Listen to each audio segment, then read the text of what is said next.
Dungeons and Dragons and Darrington keep throwing playtest content at us, and we have to talk about it. Also, how do you break bad game master habits today on the show? Are you ready to get casual? Grab your favorite adult beverage or combustible plant and join us for our roundtable TTRPG discussion. Oh yeah, it's time for Casual Friday. And now, here are your hosts.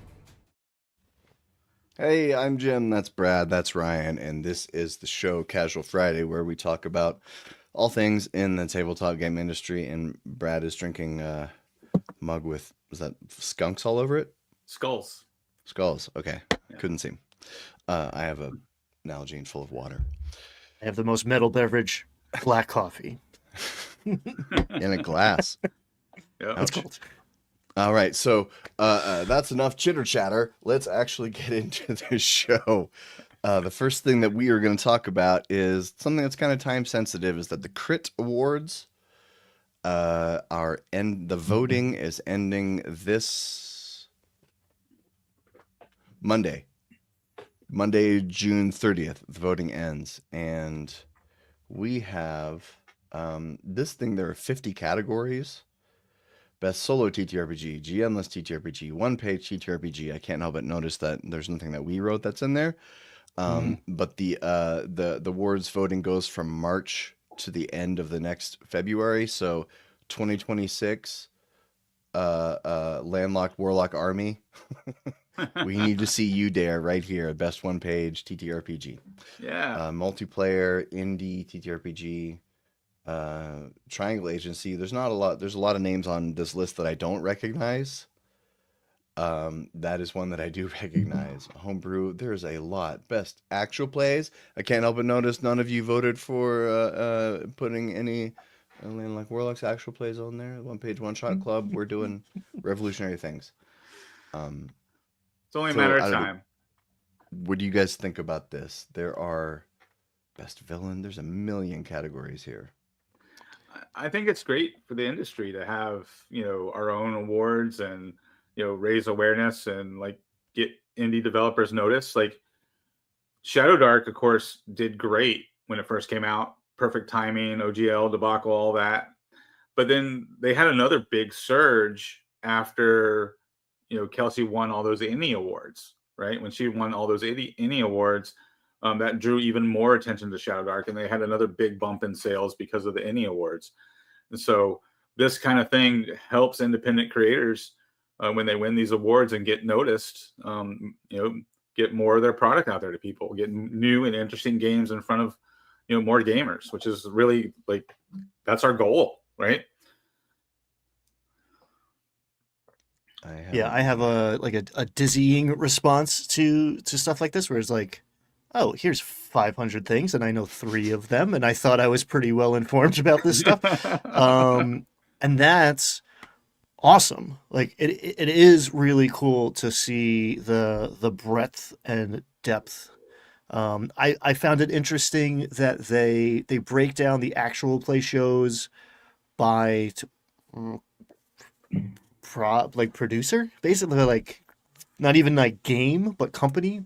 So like they've siloed Darrington Press, which is cool. And then I was like, well, how many, like, I know I can name 2 Paizo actual plays that I know of. I don't know anyone who's like exclusively running Kobold Press, but like, okay, here's 10. Like it's very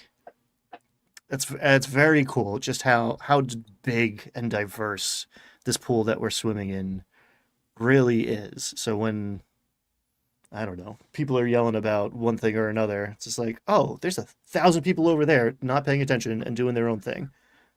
We could go hang out with them if you want. Yeah. It almost would be nice if, like, the community really focused on getting more attention on all these new things that are coming out and spending so much time arguing about, whatever the latest WotC scandal is, or whatever the latest controversy is about this, that, or the other thing. Kind of shifting to like, celebrating the growth of the hobby as opposed to bitching about noodly stuff. But That's my soapbox. It's a great segue into our next segment about the latest controversy. It's amazing how many of these names I haven't heard of. Even like in the best D&D dungeon masters and players, I've heard of AJ Winters.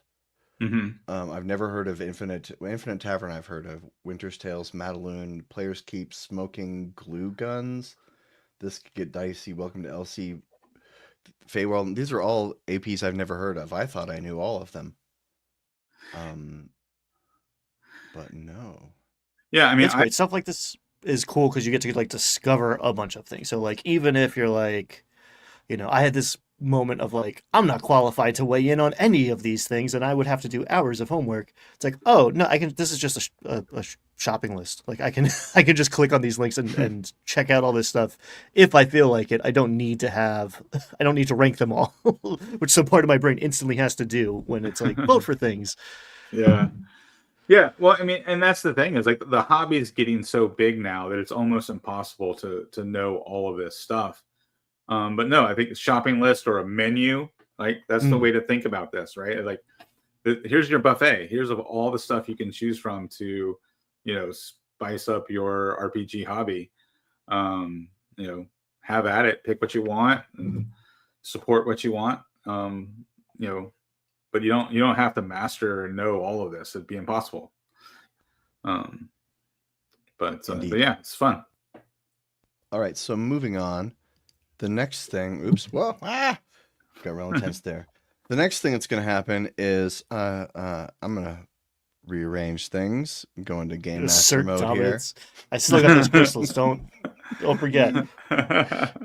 Hey, what we're going to do on the show right now is we are going to have a spelling bee. I am going to I will give each of you I have 8 words, so you each get 4 words, and if you mess up, the other person can steal. Each word is worth a point. So, Brad, we're going to start with you. Oh, great! You do know I'm dyslexic, right? All right, we're going right ahead. Your word is boulette. Oh gosh! All right. Can I grab the miniature off my shelf right there? Is the name on the bottom? Yes. But no. Don't make me do hands. We're doing honor system right now. We'll do hands if we have to. Let's see. It's BULETTE. That is correct. That is a point for you, Brad. All right, Ryan, your word is Githyanki. GITHYANKI. That is correct. That is a point for you, Ryan. Wow. All right, let's kick it up a notch. Brad, your word is Acerarak. Oh, shit. I got his miniature around here somewhere, too.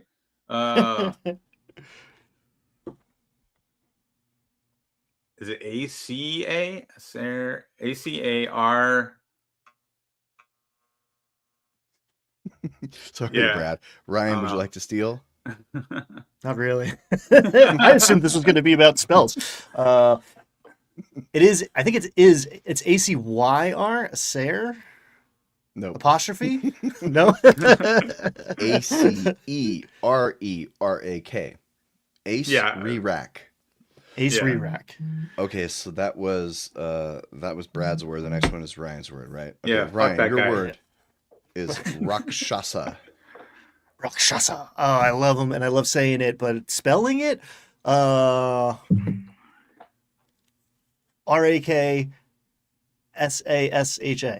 Sasha. Oh, Brad, he's got a like buzz. Buzzer and everything. RAH. Okay. I'm sorry. It is RAKSHASA. I knew there was an H in there somewhere. Yeah. For some reason, in the middle of spelling that, I was like, if I go fast, maybe I'll sneak up on it or something. I don't know why I thought momentum would help me. All right. So, Brad, this is your word. Pseudo-dragon. PSUE. No. Ryan, would you like to steal? I mean, I would have said the same thing. PSEU DO DRAGON. Correct. You have stolen the point. Yeah, It's give me the that point. EUUE there. That's the trouble. But I Yeah. think now this is Ryan's word. Ryan, your word Oh, I thought we were is done. no. There are Please, 3 please. more. I got 8 of these. Jesus. Ryan, your word Killing is me. Otiug. Oh man, OTY UGH. That is correct. That's a point. Yeah. Brad, your word is Githzerai. GITHZERI. Close. Oh. Ryan, you want to steal? I should have paid attention to what he was saying. GITH. Is it like SI? He said SI. No, okay. Yeah. Githzerai. Oh, I left out the A. AI. And Ryan, the final word, you knew this was coming. Aarakocra. I was expecting prestidigitation, actually. That was the most syllables I could make up in my mind. It's ARA. ARA. No. Oh, shit. Okay. Brad, would you like to steal? It's AARO. Mm. AAROA. Ah, AARAKOCRA. gotcha. I put an There's extra O only in there. 1 O. Ah. I don't know what the points were. You guys tell me who won. Ryan kicked my ass. It was at least 4-2. I mean, I think we both lost at the end of the day. But in the end, we all won because we had fun. Sure. Yeah, it was fun for the audience, I hope. What's up, chat? I was covering you, so I didn't get spoilers. But nobody tried to help me. I hate you all. Come on, guys. Oh, What happened? Oh, we're not showing the thing. that was some. I just kind of faced some childhood trauma right there. Like spelling is like it's scary for me. Well, You you're want to welcome, know? Brad. Yeah, this is why we have safety tools, guys.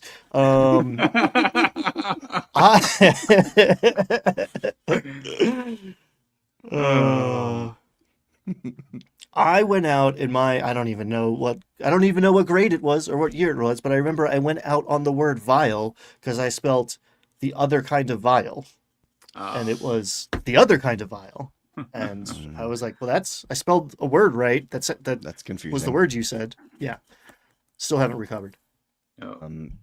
Yeah, as someone who has helped teach a little human how to speak English, it's a dumb language. It's bad. Oh, sure. It's bad here. Anyway, moving on. So that's enough chitter chatter. You might want to move out of DM mode, or else chat's going to be on top of Ryan's face. I'm leaning. The next I'll make room for thing, everyone else. we got a surprise drop yesterday, I believe yesterday or maybe 2 days ago, of a bunch of new subclasses for the Dungeons and the Dragons. We've got the Arcana Domain Cleric, the Arcane Archer, the Tattooed Warrior Monk, the Ancestral Sorcery Sorcerer, Hexblade Patron Warlock, Conjurer Enchanter Necromancer, and Transmuter Wizards. So how do you want to do this? Should we just go through these one at a time? Does anybody have some overall thoughts they want to spit out first? You guys had time to even look at this. It just came out. Yeah, the overall thought is when these come out, it always makes me think of, okay, what's the product? Like, where are these going to be, right? That's always my initial reaction. So, is this going to be in the new Sword Coast Adventurers book that we're going to be getting? We're supposed to be getting the new Sword Coast guide, and we've already seen some Sword Coast specific subclasses. There's 9 subclasses in here, and I think the Sword Coast theme one didn't have at least 4. So that's a lot of subclasses between this Unearthed Arcana and the other Unearthed Arcana. So I'm just curious, are we going to get like a really big drop, like almost Player Handbook 2 style drop of all these subclasses, or are these going to be spread out over 2 different products?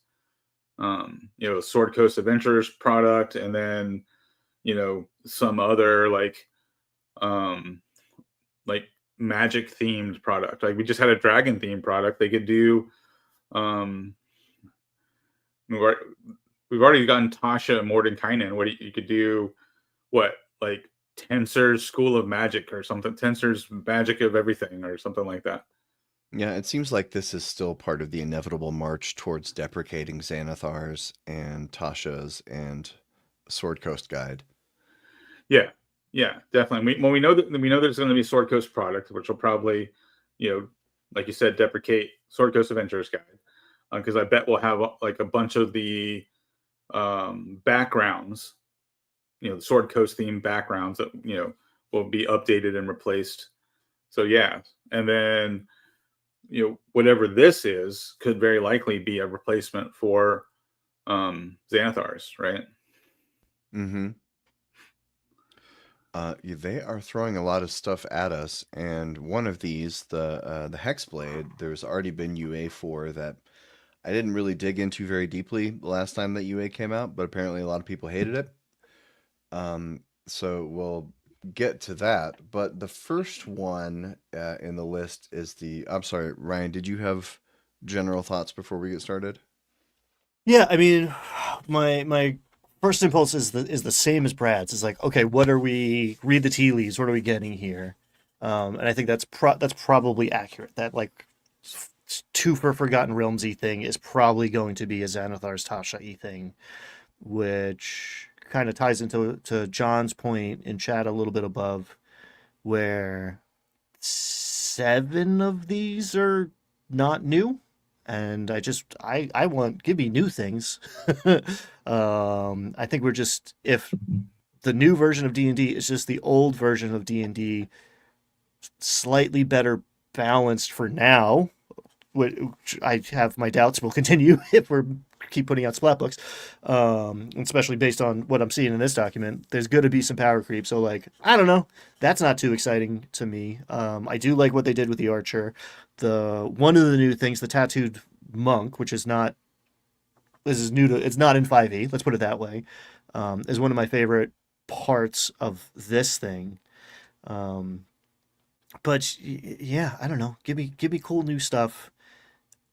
And this might be angry old man yells at cloud, but like, keep my classes separate. Like, I don't want the best version. Like, should Arcane Archer be a ranger? Should Hexblade be a fighter? Should I be allowed to be basically a wizard but with plate mail if I play an arcane cleric? Like, there's just, if you ran one of these classes in front, a lot of these classes in front of me, I might not know. Like, your subclass kind of dominates now, almost takes over what class should tell me. Like, what's the difference between an arcane cleric and a religious wizard, right? And okay, you got to serve every class fantasy. We're in a kitchen sink sort of situation here, but give me cool, new, different stuff, not just like, hey, you know what would be cool if everyone had a bunch of wizard spells. Yeah. Yeah, and honestly, those 2 points, right, that you guys just made, is really why I'm not excited for the new D&D and why I'm not, I'm moving away from it. I played it, I've run it, but it's not going to be my game of choice moving forward,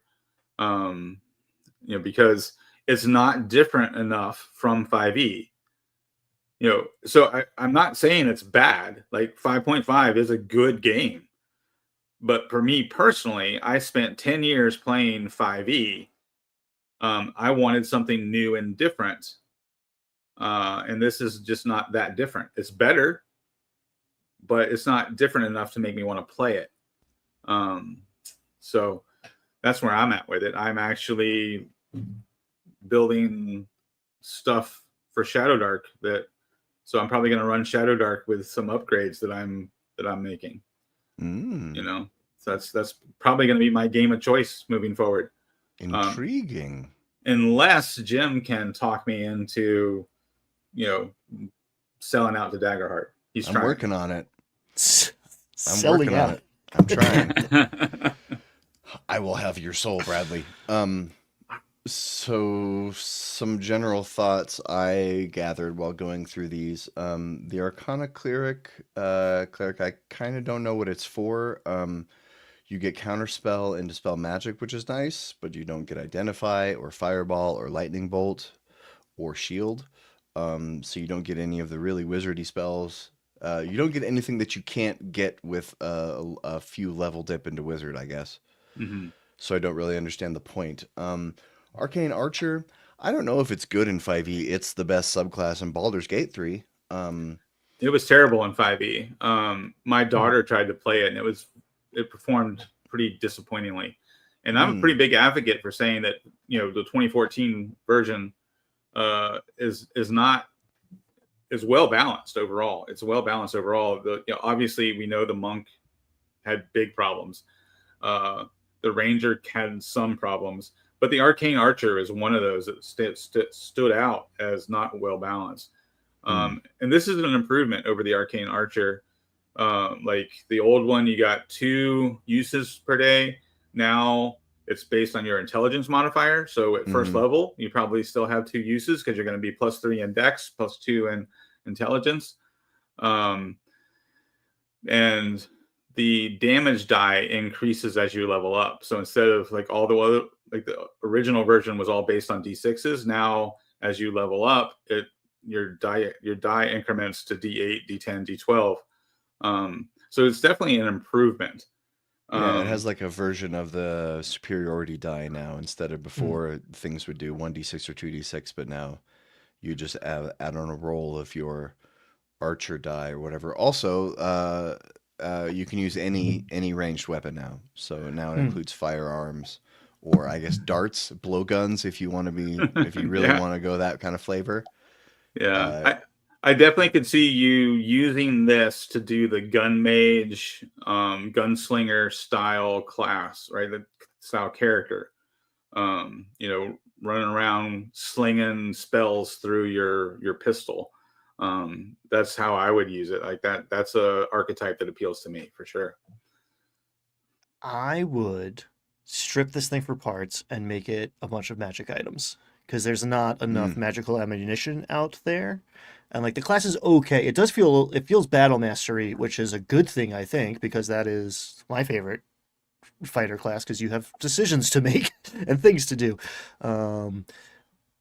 But I don't know if I would go so far as to like ban Arcane Archer, but if I don't have one sitting at my table or I'm playing a different system, I might take all of these pretty cool arcane shots and just make them, I don't know, blowgun darts, because that sounds dope to me.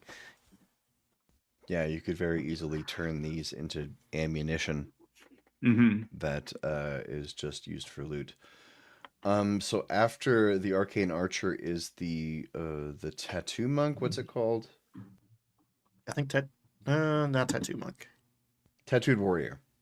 Okay. Yeah. And it basically they just give you a choice of tattoos. They give you cantrips mostly, is what it seems like. There was one And then thing you I get noticed. spells as you level up, right? The level 6 thing is more spell. Yeah, higher level This spells. thing, Crescent Moon, at level 6, you can expend 2 focus points to cast Misty Step, which is funny because as a monk, you can disengage for free, and you can disengage plus dodge for 1 focus point. So I'm not sure why you would, if you need to teleport through a barrier, I guess, but Yeah. there's superior options in the base class. Yeah. Because I need a way to make the most movement speed possible in my white room experiment, where every fight you're ever going to have is in a 30 by 30 space, but it's like, no, I can do 210 feet in 6 seconds. All right, bro, that's cool. Yeah, but I mean, you like Misty Step would be advantageous if you like had to get to on the other side of a gate or teleport across a pit or something like that. But yeah, it's not anything special because you can do the majority of what this accomplishes. You can do with the base class, And it goes to like my give me new stuff, please. It's just like, here's a dope tattoo that is animated and you can change it and like it's all animal themed and it gives you wizard spells. Like give me new stuff. I can hand out cantrips. Like give me something cool and new. And then the ancestral sorcerer, I really want to read this. Your innate magic comes from a specific ancestor who wielded such awesome magical power that a fragment of their personality guides you. This ancestor grants you guidance and direction as you explore your innate magical abilities. You might be the ancestor's sole surviving descendant, a reincarnation who bears an eerie resemblance to your ancestor, or a victim of a curse gained from handling your ancestor's personal effects. And as I read this, all I feel is main character energy, and I would not want this at my table. Ooh. Yeah. Well, I mean, is it more main character energy than having a warlock with a patron? Hmm. It's the reincarnation part that bugs me. Like Yeah. somebody who's going to be like, I am Elminster, reincarnated, so I should have special spells. Yeah. Um, Yeah. I think that could be a problem for a less experienced DM, but I mean, it does fit the character from the movie, right? Hmm. The sorcerer from the movie had, you know, but his ancestor wasn't helpful. His ancestor was like shitting on him. oh, right. Honor among thieves, right. Yeah. Mhm. But I would have fun with this if I was a player. Like imagine taking like the Outlander background. You're somebody who fell through a sinkhole. Young dumb explorer, and you end up in the ruins of a wizard school, and now you've got like the personalities of like these 7 crazy wizards inside your head. Like that would be a fun thing to role play. Or another idea I had with this is because it says your ancestor could be some sort of like animal spirit, right? It doesn't necessarily have to be a person. So in sorcerers, the base class is good at blasting, right? So imagine somebody who has like this spiritual connection with a dead beholder, right? And so they're using all their like wizard spells to shoot blasts, and like there's like this spectral beholder, shooting eye rays, right? As part of how their spells manifest. I think you could have some fun with this, the mechanics of this, and it wouldn't necessarily have to be main character energy. It's cool, but it feels like isn't every sorcerer this kind of, right? Like Mm. It's in your it's like blood. it's in your blood. Like you somewhere up on the family tree, granddaddy was a bard. Some questionable things happened at a dragon's lair, and now you have magic. Like it's kind of a cool idea, and I like the idea of like, yeah, there's just a ghost hanging out with you doing stuff. Like that's a funnish character, but yeah, I don't know. And It feels like a reduction more than an addition. you get spirit guardians though as a sorcerer, so that's nice. And you could flavor that in some cool ways, right? But yeah, I like it. But I definitely see your points. Like, there could be some like kind of role play issues or just thematic issues that, it doesn't really deliver on. Just mechanically, it's like, what if a sorcerer had a bunch of cleric spells? It's like, you're just giving this is just multi-classing. Give me cool new things. But that's 5e design, right? Yes. In order to make sure it's balanced, they go with what's safe, and what's safe is just using spells, right? Mhm. Because Mhm. we already know the spells work. They've been rebalanced for 5.5. So like we got the Scion, right? We got this cool psychic themed class, and all it does is cast spells, right? It's not unique. But in order to keep game balance and not upset too many people, you have to go the safer route with your design. You can't really push the design in new directions because you might break the game. So then, like, yeah, why do we have spell lists anymore? Like the other night, I got a relatively new player at my table. picks it up very fast. He's a bard. He gets arcane secrets. I think you get to go snipe someone else's spell list. Um, and he's like, "Oh, fireball's good, huh?" I was like, "Oh yeah, it's grandfathered in. It's too good, and they'll never make it balanced again." He's like, "Yeah," and then the chat piped in. Is like, "Oh yeah, the cleric and the druid have fireball as well. Everyone has fireball. There's no wizard in the party." It's just like, what is this game? What? Who? I can't. Who's who here? Yeah. Yeah, last week, Brad and I were debating the existence of the proliferation of everything classes. We didn't have you there to balance us. So the Hexblade patron, Hexblade. Apparently, I didn't pay much attention to the last time it was around, but apparently everything was based around hexing. Kind of like they pulled a ranger with it to base, a ranger's all based around hunter's mark, so they had based it all around hex. People didn't like that, so they've, what does it say? Hexblade spell's been revived. Hexblade curse is returned. Unyielding will, malign brutality, armor of hexes, masterful hex. I don't know. You guys got any thoughts on this? Yeah, so it feels a little familiar to the first version of Hexblade. I can't remember which book that was in. Was that in Xanathar's? Yes. And it gets away from the other UA version of Hexblade that we saw. But yeah, I think I like the idea of this Hexblade's curse working with other spells. So it works with Hex, but it also works with like Bestow Curse. So that seems kind of cool. Like the idea of like, unlike the Ranger with Hunter's Mark, where everything revolves around Hunter's Mark, this is like a Hex theme. So it connects, kind of with Hex, but also connects with other spells as well that have that hexing flavor. I think I like that. Just my initial read. Obviously it just came out. I haven't had time to do a deep dive on it. I do like this unyielding will. When you succeed a saving throw for concentration, each creature within a 10-foot emanation takes 2d6 necrotic damage. I do like that. When the brutes move in to try to break your concentration on slow or whatever, or haste or whatever, and you can bam. That's pretty nice. That's cool because you're almost rooting to take damage. Like I like cost benefit decisions like that, and that's a thing I haven't seen before. So cool. I think the UA for Hexblade is cursed. I said, hey, you know that class that is everybody's favorite? That's overpowered. Yeah, we want to balance it now.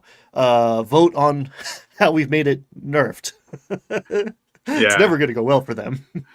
Yeah, I mean, I'm surprised that they eventually nerfed the paladin the way they did.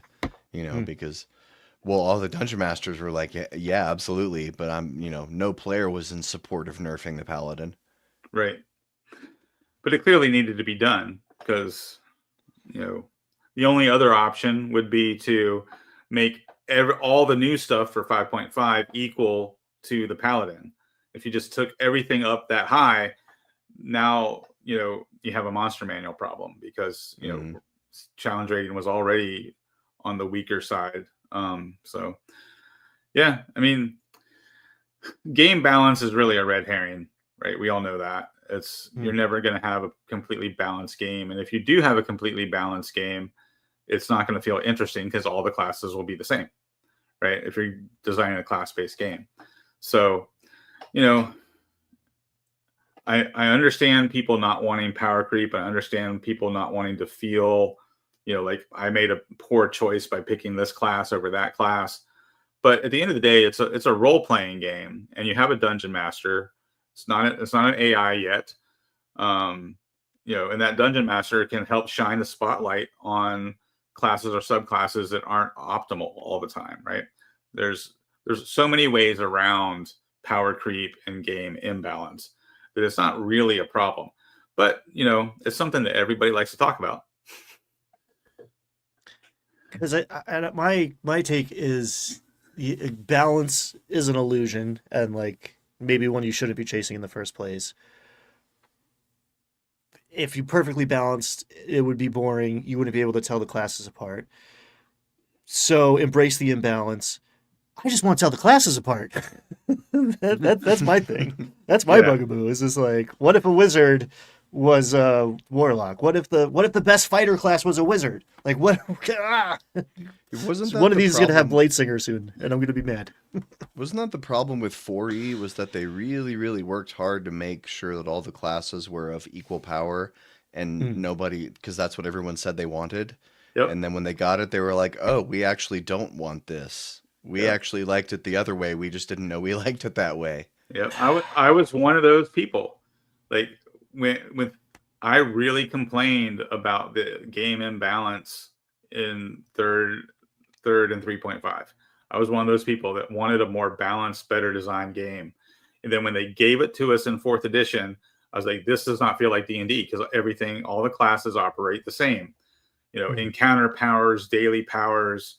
It was all the same mechanics. You called it spells or you called it, you know, whatever the fighters did, but it was all powers. Every Mhm. class had powers, and it was just it was too samey. And so be careful what you ask for. Mm. Indeed. Then after the Hexblade, we get 4 wizard subclasses: Conjurer, Enchanter, Derp, Necromancer, and Transmuter. And I'm wondering now if the 4 subclasses per class thing in the PHB was just a page count thing. I think so. Well, and also just like not to appear like favoritism, right?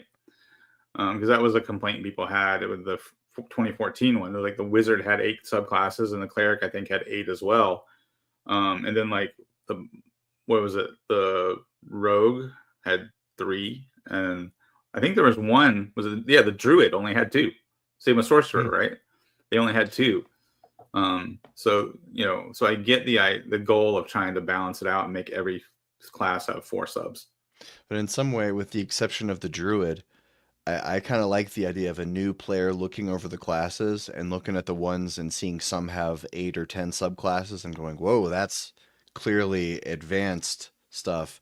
I want to pick this fighter or this rogue who has 3 subclasses." The druid kind of breaks that. The druid should have, 6 subclasses to put them in the like complicated category. But I don't know. I don't know if a new player would think that. I'm not a new player and I haven't been one for a long time, so I don't know how that experience would go. Yeah. There is something of like this class has 7 pages. This class has 30. It's like Mm-hmm. that says something viscerally to you. Yeah. Yeah. Yeah, as far as the wizard subclasses go, I didn't have time to look at all 4 of them, but of course I skipped to the necromancer because that's everybody's favorite, right?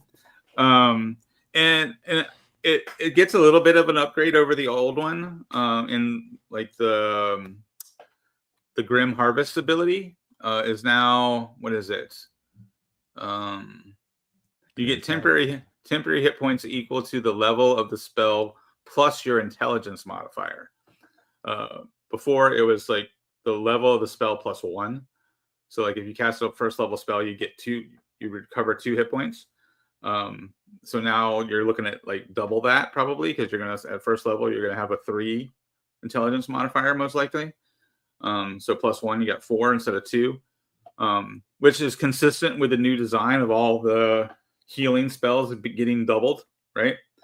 So that Grim Harvest, that 3rd level ability, is definitely an improvement. The other thing I noticed is Undead Thralls at 6th level is based on the Summon Undead spell instead of the Animate Dead spell. So you're basically getting 1 powerful summon instead of 3, because the old one, Animate Dead, would give you 2 skeletons or 2 zombies, but then because you were a necromancer and you had this ability, you get an extra one. So now you had 3 minions to control. And that's been part of the 5.5 design, is to get away from a player having multiple stat blocks to control, right? Multiple creatures going on their turn. So it's consistent with the design of the new game. I'm assuming, I haven't really done the math on it, I'm assuming the Summon Undead, having 1 of those with extra hit points, is at least on par with having 3 zombies or 3 skeletons. My initial thought is it's probably a little better in some ways, right? And you're not chewing up time rolling 3 extra attacks on your turn.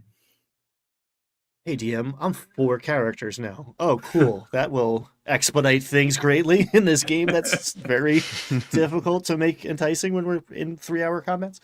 Yeah.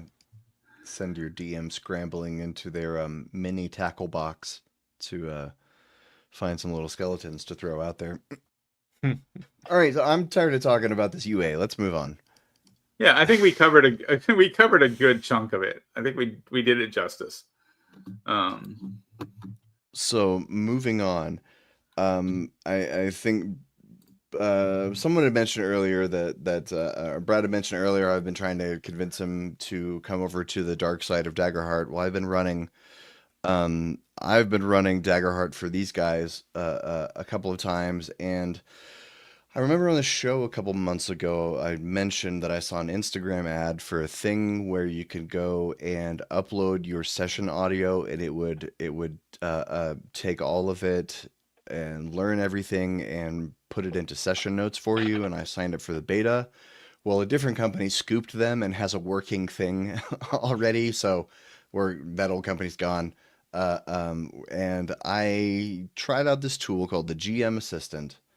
You can upload a session for free, then you got to pay after that, and it's kind of pricey, but it's pretty cool. So it essentially recapped the entire session. I'm not going to show everything because we are going to Spoilers. yeah, we're going to show it on the channel later. But yeah, it capped locations. It did one big summary. It's about 2,000 words. That would be about 8 typed pages. And then there's an outline with many bullet points of everything. There's even an outline of what happened turn by turn in the combat. And you've got spells used, abilities, inventory items referenced, and so it misspelled. It didn't. At the beginning, I told it the town was named Braille, Brale. At the beginning, you can type in the names of your players and the names of their characters and any major location. So I typed in Tyradon and Braille, and it still misspelled Braille from here. But overall, it got things pretty well. So, what's the pricing of this? It's very expensive. So you buy credits, like a microtransaction, like a freemium service. And 100 credits equals 1 hour of audio. So if you run a 3-hour session a week, you would need 1,200 credits. So $2,500 a month gets you 2,000 credits. I think if you were like a professional dungeon master, or if maybe you were running a high profile actual play, and because I think you could take these recaps would make really nice blog posts to Good go point. along with your episodes. Or if you were running if you're a pro DM who's running several games, you don't have time to do this, but if you could do this to your players, they would probably really like this. Especially if they're kind of players who want to geek out about the campaign between sessions. You give them a big chunk of text to go read, they'll love that. But if you're just a guy who runs games at the game store, it's probably not worth the monthly fee. Yeah. And you guys have impressions? Yeah. Well, I guess my big question here, Jim, is now Landlocked Warlock's actual plays gonna have a blog, and you're gonna put this stuff out there. I mean, I'll have to check our petty cash budget if we have $25 a month to spend on machine summaries. Oh, so there you go, folks. If you want summaries of our actual plays, you got to get 25 people a month to download UDare and kick us $1. I think we might need to start charging for our game.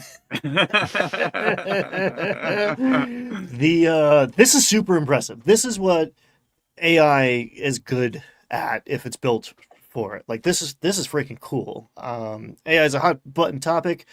I have admitted defeat. The machines have won. It's just a matter of time. It's not a war I'm worth fighting. But I don't want a computer to play my games for me so I can go make more money to pay the machine to play games for me. Like, this is the stuff that AI is good at, like organizing information. It's not going to come up with a cool idea.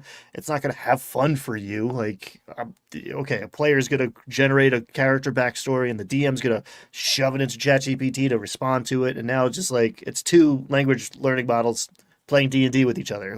What that's not my goal here, but this is cool. I don't think it's worth the money to me. No. But I could definitely see situations where, like Jim said, there's a couple ways where this is dope. Zoom has an integrated AI like note taker thing. Zoom is business software that we've been running our game on for a while. And my buddy asked, you needed permissions to turn it on. I'm like, yeah, sure, we'll see what the thing does. And it was like, man, this meeting was pretty poorly organized. I don't know what to tell you guys. You guys need some help. Yeah, you need. The AI was not built for role playing games. It's like, I don't know what you guys are doing.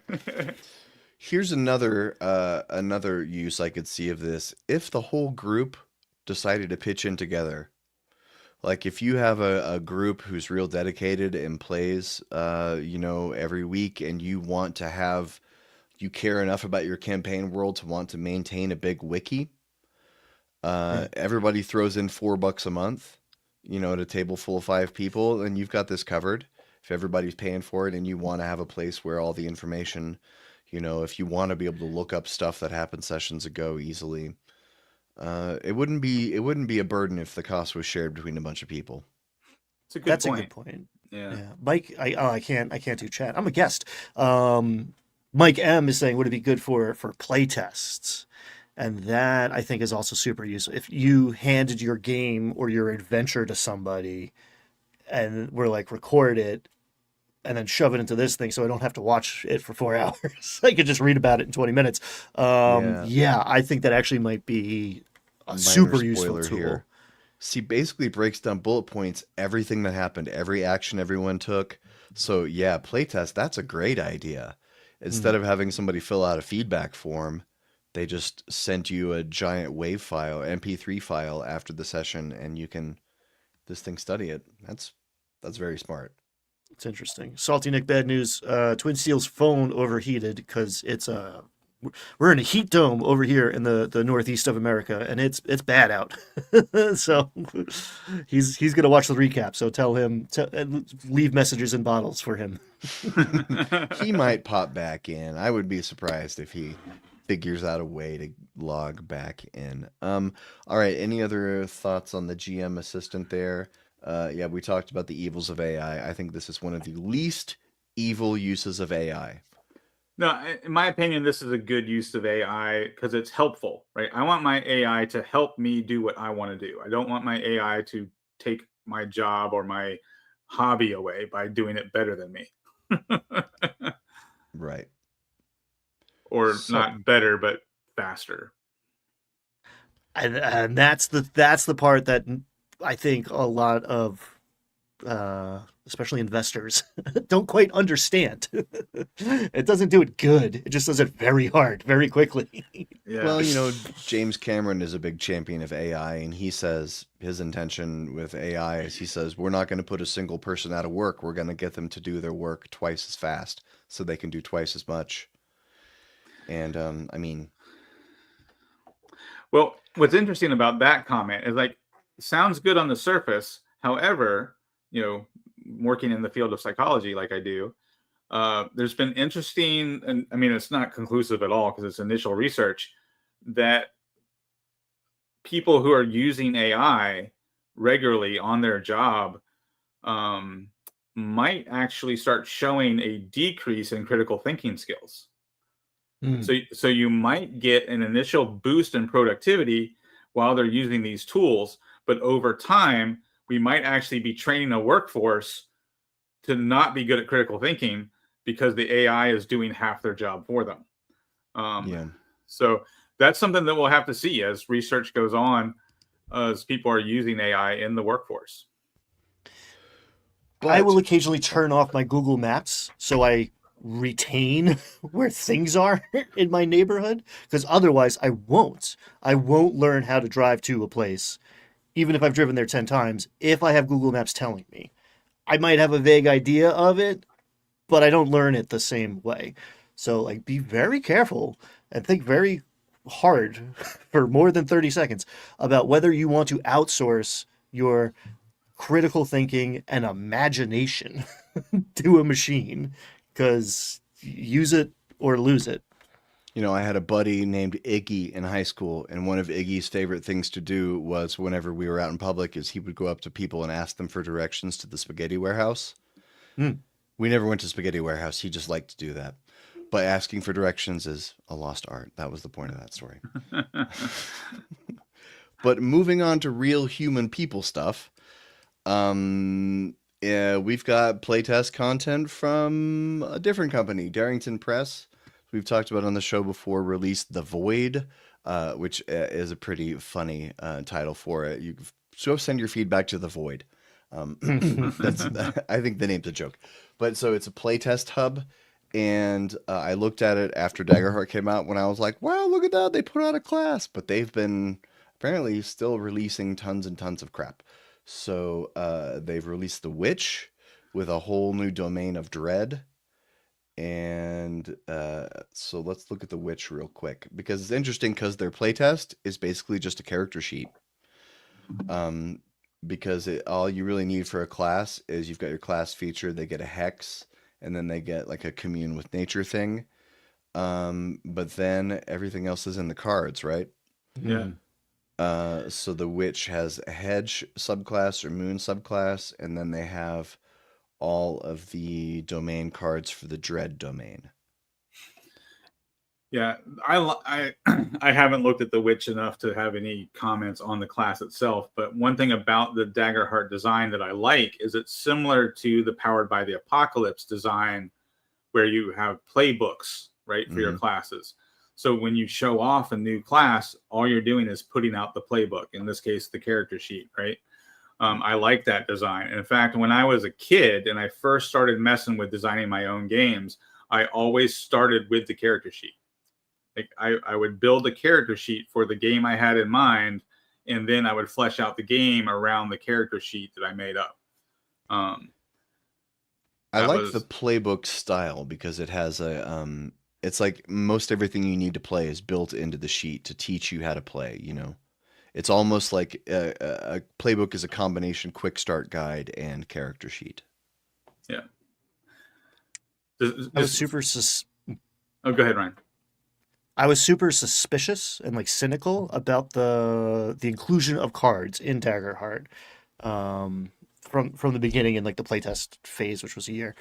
Because I thought like, oh, this is a great thing to sell people, and I expected Magic the Gathering to come out of it.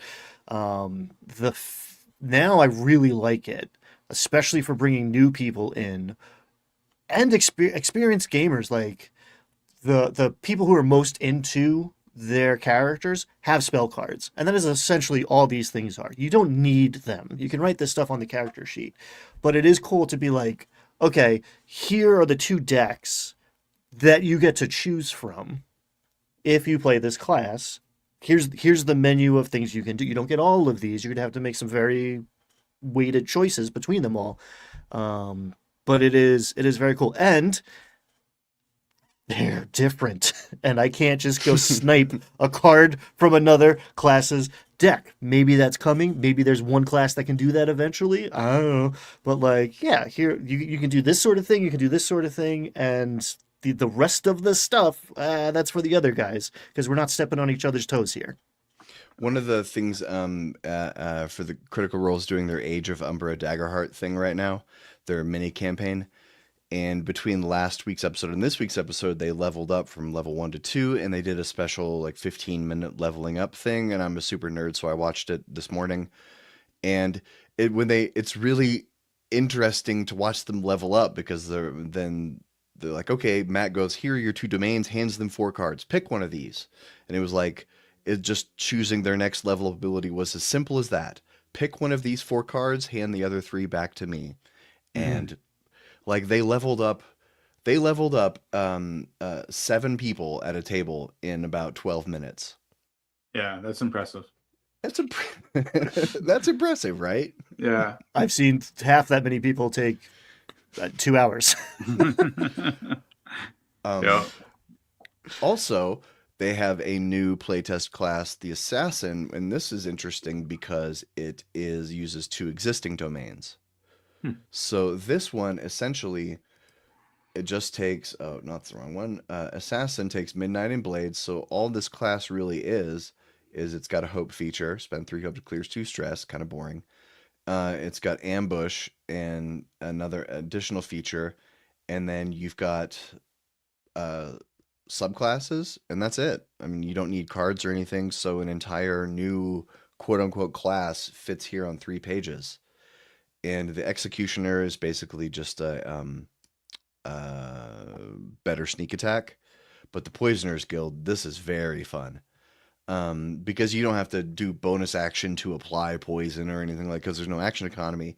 You just know all these poisons, and you know these 4 at level 1. You learn 3 more. You're 2 more at level 5, and then a couple more at level 8. And so you're applying these poisons to your weapons to do different effects. I think that's pretty cool. I've never seen a successful poisoner subclass in 5e really because of the action economy. Yeah. The new assassin subclass has some poisoner mechanics that get away from the idea of like you have to actually buy potions or craft potions yourself. It's actually built into the mechanics, but that's the first time we've seen it in 5e. And I haven't had anyone play an assassin to a high enough level to actually do that in 5.5. Poison always felt like a social thing somehow, right? You just had to like sneak in and find their liquor cabinet, right? And dose them with assassin's widow's tears or whatever the heck. It always felt like it wasn't a combat thing, which is weird, a missed opportunity. Yeah. So the Daggerheart continues to impress. I think we said a few shows ago when we were talking about the longevity of Daggerheart, and one of the things we said they need to do is they need to like keep putting out content because that's what keeps the attention on your game.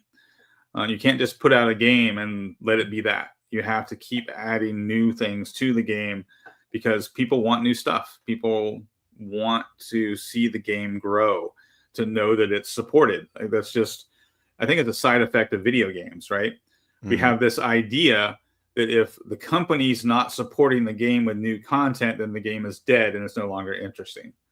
Right. That's just the way people think. And that's why in the tabletop strategy game and skirmish game, there's rules updates, there's new product like every 3 months with most of those games that are popular. You've got to have new stuff coming out, really, like Games Workshop and Asmodee's stuff. They've got new content coming out every month to keep those games fresh and keep people buying back in. Speaking of new stuff, there's even more here. There are a bunch of new ancestries and communities. Some of them are the Earthkin, Emberkin, Skykin, Tidekin. Those are all like elementals, kind of a version of Genasi. Nice. And the Gnome and some new communities and the. I don't know why that makes me so happy. It's like elementals. Oh yeah, and gnomes. Tidekin and Gnome. And then there's even another class, Brawler, does Bone and Valor, so it's 2 existing ones. And this one is more of the Gentleman Fisticuffs, it looks like. But the really crazy thing, the lead that I've buried in all this is that 2 of these subclasses, the Brawler and the Warlock, you can play them on Demiplane. Which is very much, as Demiplane is an Adam Bradford joint, it's very much like the early days of D&D Beyond. In the pre-pandemic days of D&D Beyond, they would actually integrate UA stuff into the software. So people could play test with D&D Beyond. They obviously stopped doing that after the acquisition. But when D&D Beyond was a small, agile software company, they could do stuff like that. And it's pretty cool that like Darrington's going to get a lot more playtest feedback info if they have these classes available to play online. Yeah, that's a great point. I just figured out where Todd Kendrick should go. Hey, Nacho mentioned it at the top of the show too. He did a 90-minute breakdown of the UA on his own YouTube channel, which I found very interesting. I don't really know how to interpret that. He clearly has plans. He talks about his like Patreon in there, but it struck me as like, oh, huh. I figured he would not do that. Like I didn't. That was unexpected. Let's put it that way. Yeah. Another side note: did you watch the WotC video about the new UA? I A did. little bit, yeah. It was without Todd. I missed there. Todd. Yeah, I missed Todd. There. It was. It was well, really. Mackenzie Armas and Amanda Heyman, they're fine. There was another dude there who was like AV club weirdo. That was kind of made the vibe a little off. Yeah. Well, and Amanda looked nervous. Like whenever they panned out to the wide shot, she was kind of fiddling with her hands on her knees. Yeah. She looked kind of nervous, and I don't know if that was because she chose to wear a skirt on TV, or if it was she was actually nervous. But at moments she came across as a little awkward. But then when is it Angie? Is that the other one? Mackenzie. When Mackenzie was talking and she got excited because she's just like on fire, right? When she was talking, then Amanda's energy level came up, and that was a good dynamic. I think they need to lead with Mackenzie, like let Mackenzie be the Jim who leads the thing, and then let Amanda be the Brad and Ryan who kind of bounces off that energy, right? You know, I don't know who. Wait, am I the weird guy? Am I the boring weird guy? I guess so. Damn. I don't know where this idea came from, but where the saying that WotC didn't want to have celebrities as game designers, right? And when I'd heard that, I thought, you know, if they're getting rid of these people because they're too popular, they don't want Chris Perkins to be D&D. They want Wizards of the Coast to be D&D. They want the brand. They want D&D to be D&D. They don't want Chris Perkins and Jeremy Crawford on T-shirts. They want dragons on T-shirts. And I thought that was kind of dumb. And then just a couple days ago, I was like scrolling through Apple News and I saw some article. It was like legendary designer Joni Ive to unveil new thing. And I was like, no, actually, I think they're right. Celebrities in the gaming industry is probably not a good idea. Because when someone becomes a celebrity at a company, too much attention gets focused on them. And those people either have some kind of fall from grace or they put out a shit product. And we all become disillusioned with them. So it's weird to see Mackenzie and Amanda and that weirdo with the greasy hair, but maybe that's the best thing for the future of the hobby is that not for there to be rock stars. I don't know. Yeah, well, I just want to take a go ahead, Ryan.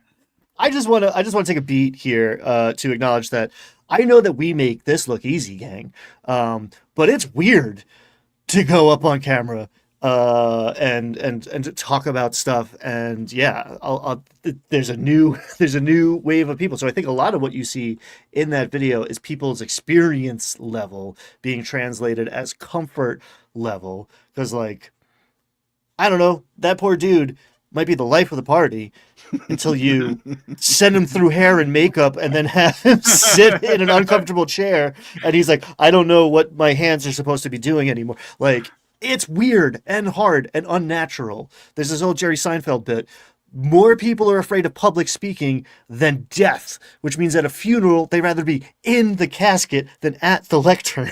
So just keep that in mind when you're dunking on people on your screens. Not us, of course. We're awesome, but like other people struggle sometimes with this because it doesn't come easy. No, that's a great point, Ryan. That that we shouldn't be dunking on them, but the original point that I was bringing up is that I miss Todd, right? It definitely stands out. His experience definitely shows when his replacements are not as experienced, right? Yeah. Indeed. Well, we are running out of time, and we still have some stuff to get through. So let's move on. Hey, you go subscribe to the Landlocked Warlocks. Covered. Check. The next thing is that, hey, did you know that we made a one-page role-playing game called UDare, the Universal D8 Rolling Engine?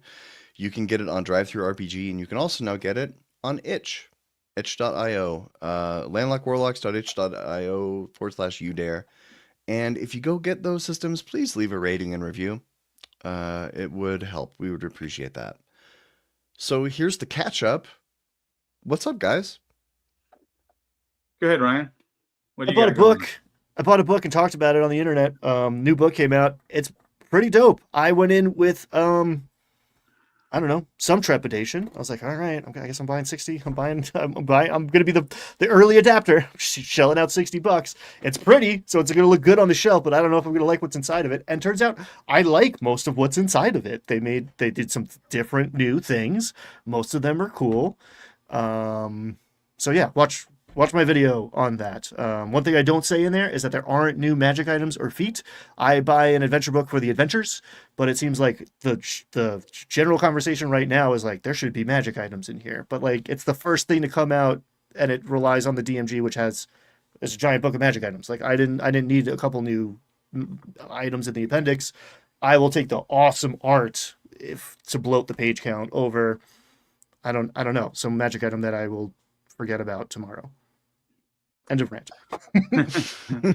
So Ryan, you like the adventure design? Look like interesting adventures?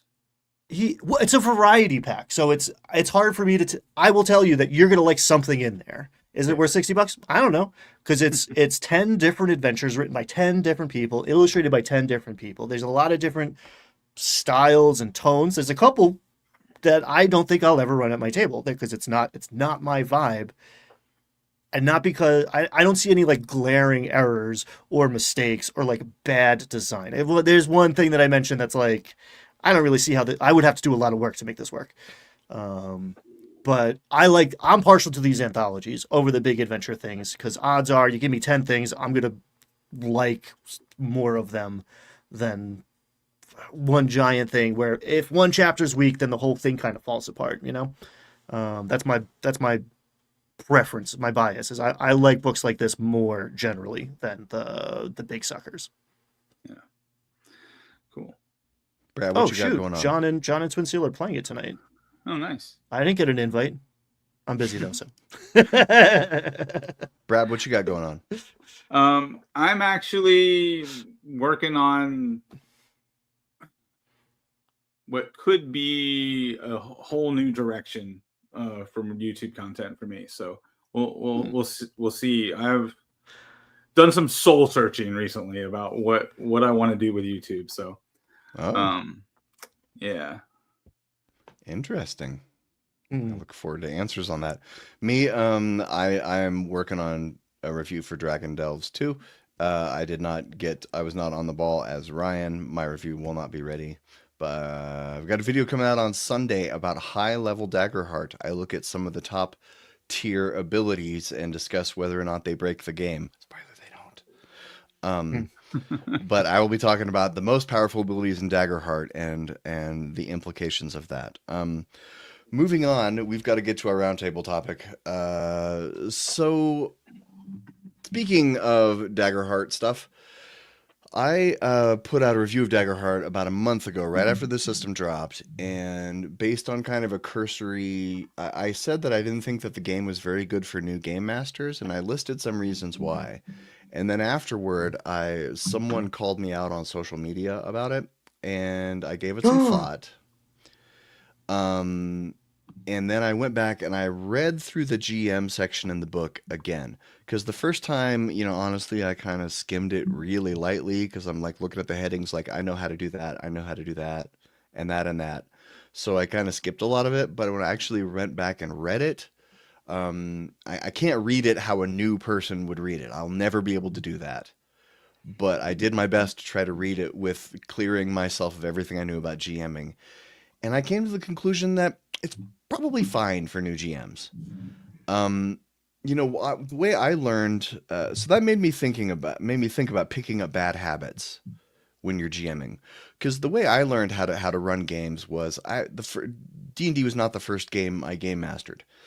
I learned about D&D by watching my older brother when I was like 9, 10 years old, and he was 15, 16, and he played all the games with his friends: D&D, Star Frontiers, 007, Top Secret, tons of games. And I watched him, and then I went away, and then I just made up games to play with my friends. I would just run like like grade school sim was like my TTRPG that I would run for my friends. And I did that for years. That's how I learned how to game master. Is I just did it by making up crap for my friends. And I probably learned a lot of really bad habits that way, because there was no critical role for me to watch to learn how to see other people do it. I wasn't going to cons, when I was a kid, and seeing experienced dungeon masters do it. So, what do you guys think about learning bad habits and how to break yourself of bad habits as a game master or dungeon master? I do think that Daggerheart has great game master advice in it. Like the soft skill sort of social aspects are covered well in that. I do think it's probably more challenging. The game operates differently for the game master than it does the players, more so than some other games, maybe less so than others too. But the I do think it requires a more subtle touch because you running the game have more control over the momentum, maybe, than in other things. So I kind of defend your initial assessment a little bit of like, yeah, it's probably harder on the game master than, well, maybe not 5e actually, but as far as bad habits go, I think understanding what makes games like this fundamentally different than other games is important and should be spelled out to people pretty quick because it feels like a video game times a board game for a lot of people. They bring in it's probably not the first game you've ever played after Tag, right? So I think understanding what makes these games different, and it's the open-endedness for me and the collaboration. I think a lot of the worst aspects of bad DMing are about being too controlling or expecting the dungeon master to do way too much. I think those are two ends of a stick that you need to balance and hit the middle point of like, nah, we're all doing this together. It's not an antagonistic situation between the players and the game master. And it's not, I am putting on a performance for all of you and you are the audience. Both ways of that suck. So that's my piece. Yeah, I grew up, similar to Jim, just figuring things out on my own, because that's the way it was back then, and the hobby itself still had that very Gygaxian style of gotcha DMing, right? It was a more adversarial style of play back in the 80s. It wasn't. I've said this before. It wasn't until the 90s, like late 80s, early 90s, that my friends had really come in contact with like the Dragonlance novels, and we started playing more of these like epic quest storytelling games. But originally it was like gritty dungeon crawling and the very gotcha style of like rocks fall and everybody dies kind of stuff. You made the bad choice. And those were habits that I had to unlearn, like trying to impose, kind of like Ryan was just saying, kind of controlling the narrative. The biggest thing that I had to unlearn was not using in-game solutions for out-of-game problems, where you have a problem player and you don't like that problem player's behavior, and instead of just talking to them, you come up with a way to steal the magic item that they're abusing, or you come up with a way to put a villain in the game that is diametrically opposed to that character's abilities, right? So you have somebody that's spamming a fireball spell, you put in villains that are immune to fire, right? instead of just talking to the player outside the game, I said, you know, it's really boring when all you do is cast Fireball. So, you know, those were things that I had to work on unlearning. And what was helpful, was, you know, back before YouTube came, you know, was doing all this D&D content, was reading blogs, right? The you know, D&D blogs like, I'm drawing a blank. The Alexandrian blog. What's his? I forget the guy's name, but his blog is called Justin Alexander. Justin Alexander. I always get him mixed up with Jason Alexander from Seinfeld. The name, Basically the same person. They obviously don't look anything alike, but like similar vibe. But like, yeah, like reading his blog back in the day, and Angry GM, I think, is another blog that I think that's the name of it, that I used to read back in the day. And just like reading other people's opinions and getting informed by articles, you know, blogs online, to just kind of to help me like rethink how I run a game, and realizing, right, that, you know, when it is more collaborative, I really like it. So having that conversation with yourself of, if I really like the game being collaborative, what do I need to do to encourage that collaboration? And so you kind of have that dialogue with yourself, and like, oh, wait, this very Gygaxian style that I grew up on is diametrically opposed to what makes me feel good when I run the game. It feels good when we're collaborative, but these Gygaxian habits that I had were not helping the game be collaborative. So I had to unlearn those old habits in order to get the play style that I really enjoyed more. I would like to. I'm going to start a Kickstarter to fund a scientific experiment to take two perfectly equal people, and raise one of them on Powered by the Apocalypse systems, raise one of them on 5e, and then at age 25, you know, they'll be playing their respective systems for 15 years. Then at age 25, teach the other person's system, and then have them run that other system. And is the 5e person, lifelong 5e person, better at running Monster of the Week, or is the lifelong Monster of the Week person better at running 5e? So all I need is like $600,000 to fund this experiment, and about I could get you a pair of twins for a lot less than 600,000. We'll talk after the show. Most of that's for bribes, because this will be like offshore, super illegal, Cayman Islands kind of stuff. I got a boat guy. No, we can do this. We can make this happen. I got a guy. Oh gosh. International waters. I got a guy.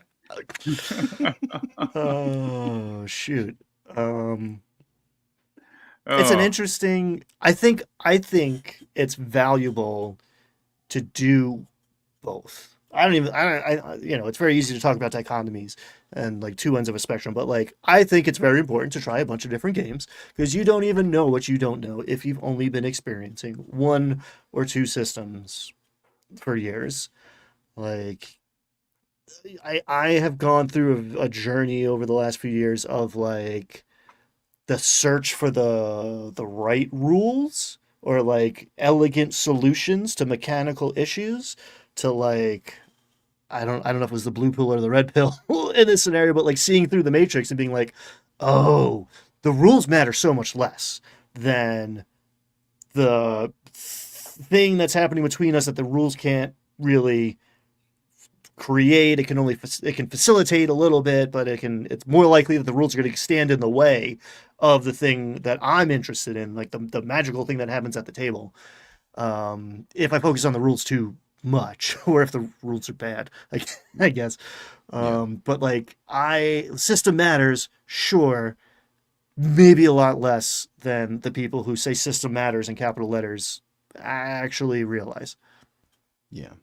Well, we are running really short on time, and there's at least one other thing that we do need to get to.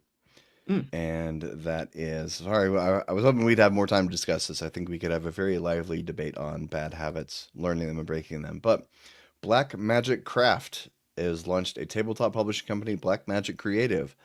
Brad, you were the one hyped to talk about this. I don't really know much about it. Tell us what's going on with this. Yeah, so Jeremy Pilpal, he's been a YouTube creator, I think, since like, oh gosh, it was a while back. Like he's been around for like Got a big I think channel. 10 years by now.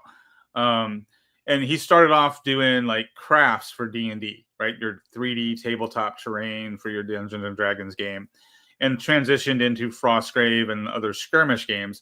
And he eventually made his own game called Idols of Torment, and has had success with it. It's a cool, grim, dark, supernatural skirmish game.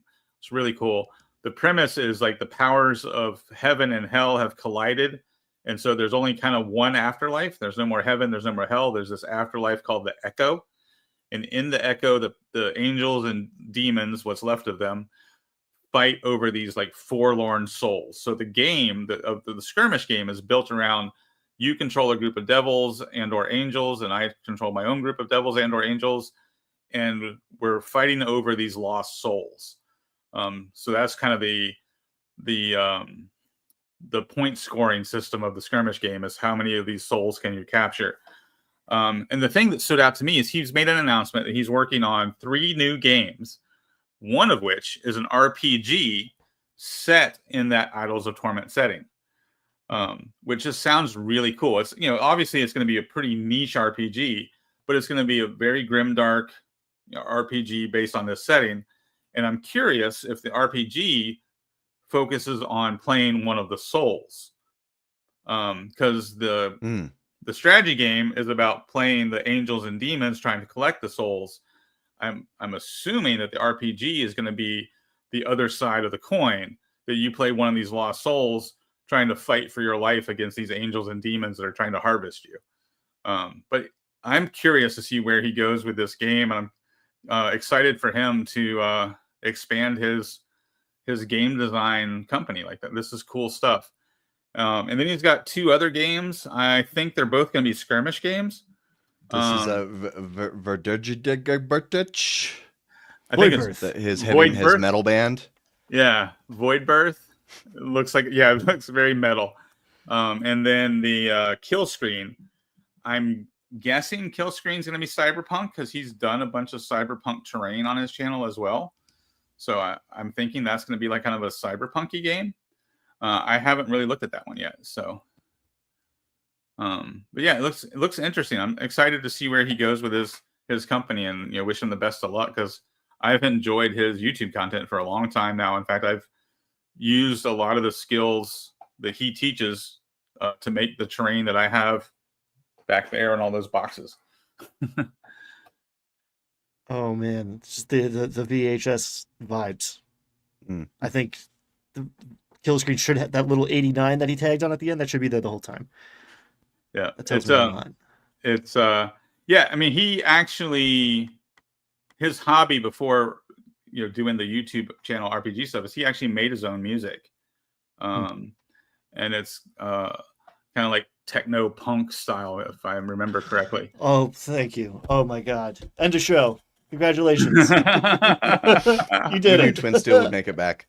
Twin Steel comes back with a boom. Yeah. That's good. Cyberpunky Brewster. There you go. Well, that's about all the time we have for this week. Next week is the 4th of July, so I don't think we're going to be here. Probably not. Yeah, probably not. So we'll probably see you. So we'll definitely see you in 2 weeks. Oh, but in 2 weeks, most likely we will also be debuting the first episode of our Daggerheart actual play. Yeah. Yeah, 2 weeks, July 11th, most likely. Almost certainly it'll be then. So I'm Jen, that's Brad, that's Ryan, and we love you very much. We'll see you soon. Goodbye. You guys